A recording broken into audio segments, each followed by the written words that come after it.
Terrarian in the Dungeon, Chapter 14, Fan Fiction by Azazyel. Please subscribe to this YouTube channel for listening and patreon.com/Azazyel to read all of his stories. It turns out that when the Loki and Freya Familia are interested in something, grabbing the weird shit, I needed to make a boss spawner was not at all difficult for the two most powerful families in Orario. Even if I needed 10 pounds of gold and 5 whole ounces of rubies made Loki's face cringe at the cost, but Freya didn't even bat an eye at the cost. Then I also had them get me the materials for the Desert Scourge as well, as they were literally dirt cheap with it only being some actual desert sand, mandibles from a killer ant, and feathers from a desert bird. Once I got the materials, I had no problem letting Loki, Freya, and their captains watch me create the slime crown and the desert coin, and then we went back into the main shop with Bet asking me what the hell I made anyway. So, how does a gaudy-ass crown make a boss spawn? Bet asked rudely as I held the large crown that would have fitted upon a silverback monster in the dungeon rather than a human. It's simple. A king does not allow someone else to wear a crown in their presence, I said as I made the crown disappear into my inventory. Well, let's get out of Orario as we cannot take our goddesses into the dungeon, as I imagine they will enjoy the sight of their adventures dealing with a couple never-before-seen monsters, I said, and not only did Seshet and Loki eagerly nod, but even Freya had to nod, as it's not like they could commandeer the Colosseum on such short notice for a wide-open place for them to fight. Very well, our level 3 and 4 adventurers will watch over us on the Orario walls while Jake spawns and the other adventurers kill these new monster Rexes. What say you, Loki? Freya spoke to her counterpart, who looked to Finn, who nodded his assent. Alright, let's get the show going, haha. Loki said cheerily as I stepped over to Seshet and allowed her to hold my arm as I escorted her from the shop, and I and the leopard woman goddess divided the Loki and Freya Familia as we formed a line that drew all the adventurers' eyes as we marched towards one of the walls. Once we reached the walls, and although people weren't supposed to be on the walls normally, honestly rules for Loki and Freya were merely suggestions, with how levels 3 and 4 of both familias blocked off the stairway up the several hundred-meter tall walls that acted as the cage to Orario. Jake, you need help getting down the wall? Freya asked with some actual concern as I looked down at the ground oh so far below on the backside of the wall. No. But why couldn't we just go out the gates? I asked weakly as I mentally thanked Seshet. I took the time to make a set of tiger climbing gear and a ruby grappling hook so I could easily make my way up and down the wall while also having a lucky horseshoe, so technically I should conceptually not take fall damage. Hehe, the guild would have kittens if they saw the Loki and Freya Familia going out of the city without giving them warning. They would either think we were going after some super monster in the Deadlands or worse, going to kill one another. Loki said frankly with such little care that even Freya threw a side eye at her. Makes sense. But anyway, time for me to take advantage of having an army of high-level adventurers to carry me to victory. So, Jackie, what kind of boss is this super slime you mentioned? Oh, and that Desert Scourge, what's up with that? Loki demanded excitedly, even messing up my name, while I also saw Seshet perk up at the mention of the Desert Scourge, as it was a desert monster that fit her whole Egyptian motif. For a moment I tried mentally translating what the hell the true 3D real version of Terraria monsters were going to be like, so I weakly smiled. Well, the king slime is just that. The king of all slimes. It is going to be 10 meters or so meters tall, and like a dozen meters wide slime.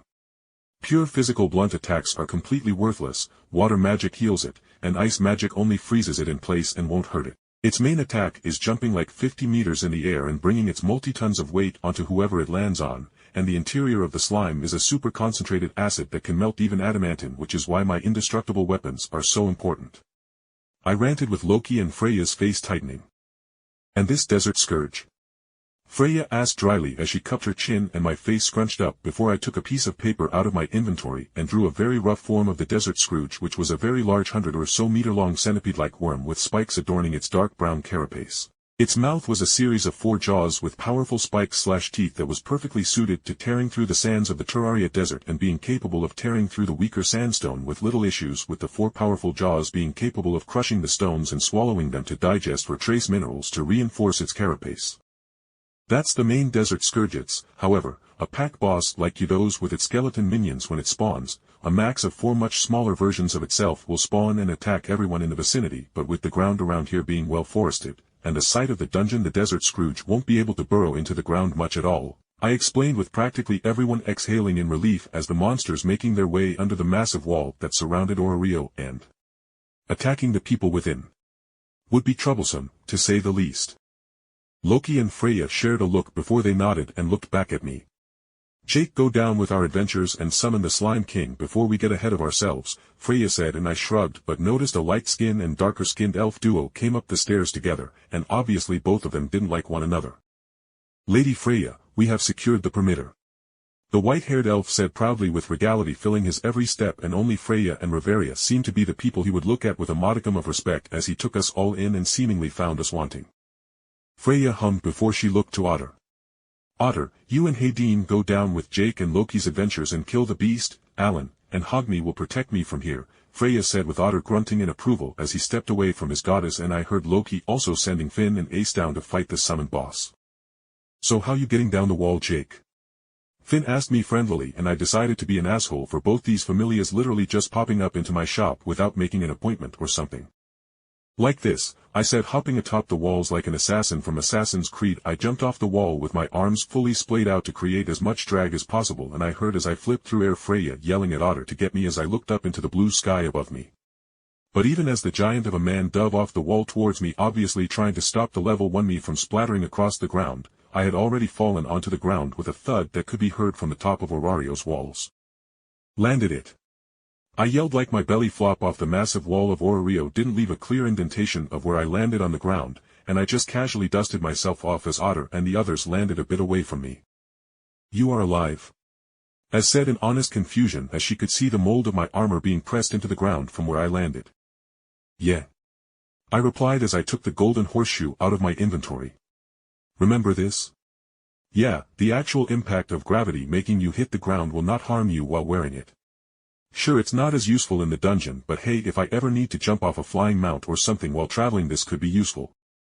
It's an interesting trinket, but get to summoning the beast human. Hayden interjected my sales pitch before I could show off more artifacts to Ace and get her weapon funds that she wouldn't need with having an indestructible weapon. Wordlessly I nodded, and with a deep breath I moved away from the wall by a couple of 100 meters. Then I took out the large slime crown, and I felt a weight settle over me as I held it over my head, and my helpers likewise stiffened their holds over their weapons as they could feel the seeming warning coming from my motion. Well, here goes nothing, I muttered mentally as I brought down the crown, and just as it was going to go around my head, despite it being obviously way too large for such a thing, the crown teleported out of my hands and onto the ground a dozen meters away in front of me and began jiggling violently in place. Here it comes, I called out as, like a spring of water violently erupting, the king's slime came to be as it pushed through the ground, and the large crown adorned with a large ruby laid upon the top of its head. Hayden, the elf that Freya sent down, immediately began chanting at the sight of the massive slime that tensed as it prepared to leap into the air, and the elf's powerful magic filled the air and a golden magical ring bloomed beneath him as Finn, Otter, and Ace spread out to allow the mage to seemingly test the durability of the Slime King. Fight eternally, indestructible soldiers of lightning. Salas Hilder. The blonde elf roared, and from his magical circle, dozens of beach ball-sized spheres of lightning that hurt my eyes to look upon, shot at the slime, and just as the slime leaped mightily in the air, it propped to be smashed with the barrage of balls of lightning in the middle of the air, creating a storm of eye-burning light and ear-popping sounds as all the lightning expel